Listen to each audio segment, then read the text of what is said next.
happiest days was when he discovered he could be Mr. McMahon and not the TV announcer Vince McMahon. He got out of the announcer role. I think he was getting tired of it anyway, which worked out perfectly for me because I stepped in. I wish he'd got tired of it earlier. So he becomes Mr. McMahon, and they have you've heard all the term the gorilla position. All the gorilla position is a make-ready place.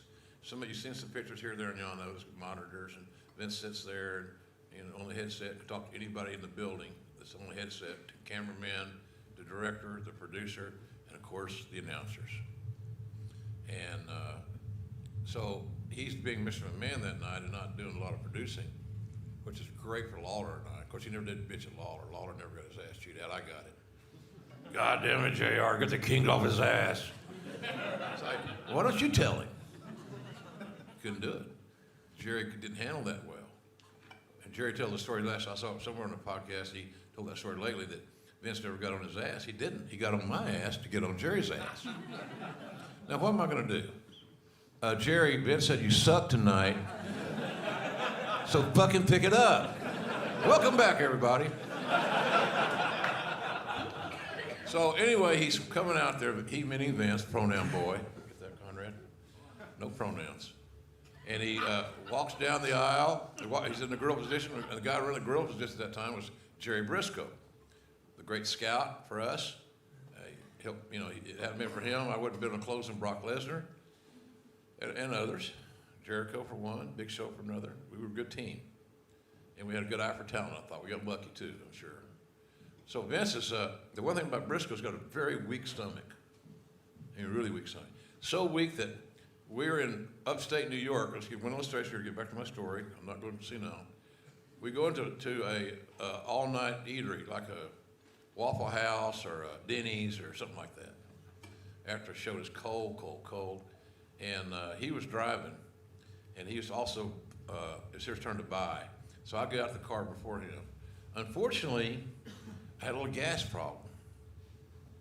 And I farted the worst smelling methane smell of death in my entire life. I threw the underwear away when I got to the hotel. However, the odor was still so horrific, and he got in the car and it hit him right in the face. Right all up in his nose and everything. And he had time to open the door and got rid of everything he just bought and ate. He threw it all up. So his stomach is it smells so sensitive. So McMahon walks through, and he's going to try to fart. I told the story. So he's going to try to out-top my fart with his fart. And so he's wearing, and I remember this vividly, he's wearing khaki pants, khaki-colored slacks, right? And he sharted. And there is visible proof he sharted. So somebody told the truck, and the truck had a camera on him, but it was an ISO camera, not a record camera, not recording that. It was recorded, but not a line feed. But he comes down, he's got a racing stripe right on his ass. Kind of brown, kind of matched the khaki pants, kind of blended. 2 earth tones, I guess. But Briscoe then, of course, he's ran from the grill position to go vomit. And Vince is walking down like he did the Conor McGregor thing's McMahon's deal, right? He's walking down doing this. He knew he shit himself. He did not care no more than nothing. He didn't give a shit that he shit. So that's a little McMahon story. It had no dialogue. And he goes in the ring, does his thing. They just camera guys, he's the owner, you're not going to shoot his shit stain. And they shot around it, but the people going.